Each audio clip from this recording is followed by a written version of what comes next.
بسم اللہ الرحمن الرحیم۔ بے نمازی کے لیے حکم۔ نمبر 1، جنہوں نے نماز ضائع کی وہ عنقریب جہنم کے ایک خاص طبقے میں ڈالے جائیں گے۔ القرآن۔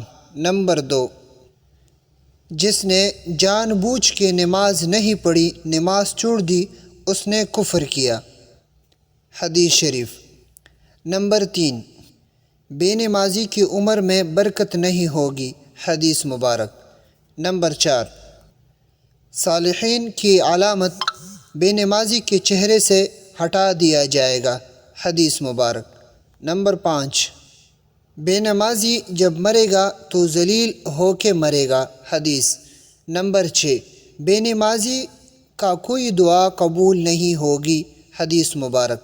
نمبر 7، بے نمازی بھوک اور پیاس کی حالت میں مرے گا، اس کی پیاس نہیں بجھے گی، چاہے سمندر یا دریاؤں کا پانی اس کو پلا دے تب بھی اس کی پیاس نہیں بجھے گی۔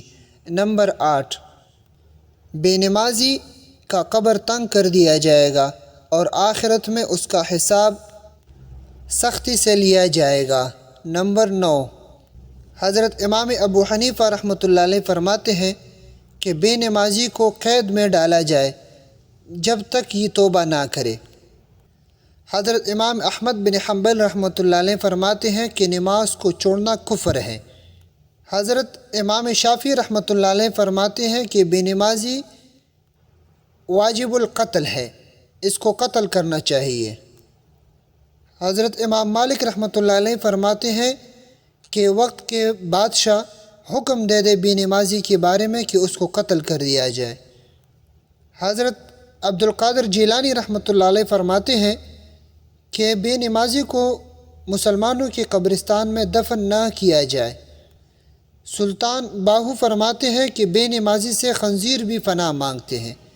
تو دوستو، یہ جتنی بھی بے نمازی کے احکام تھے میں نے آپ کے ساتھ رکھ دی۔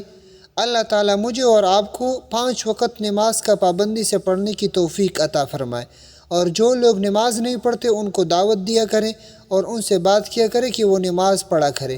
جتنے والدین میری یہ ویڈیو دیکھ رہے ہیں وہ اپنے بچوں کی پابندی بنا دیں نماز پڑھنے کی۔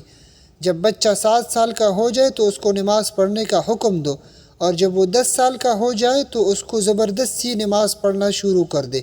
10 سال کی عمر میں اگر وہ نماز نہ پڑھے تو اس کو زبردستی پہ کرے، اس کو تھوڑا تپڑ وغیرہ مار دیا کرے۔ یہ حدیث مبارک کا مفہوم ہے کہ بچوں کو 7 سال کی عمر میں اس کو بولو نماز کے لیے، اور جب 10 سال کا ہو جائے اس پہ زبردستی نماز پڑھا کرو۔ اللہ تعالیٰ مجھے اور آپ کو اس باتوں پر عمل کرنے کی توفیق عطا فرمائے۔ جزاک اللہ خیر۔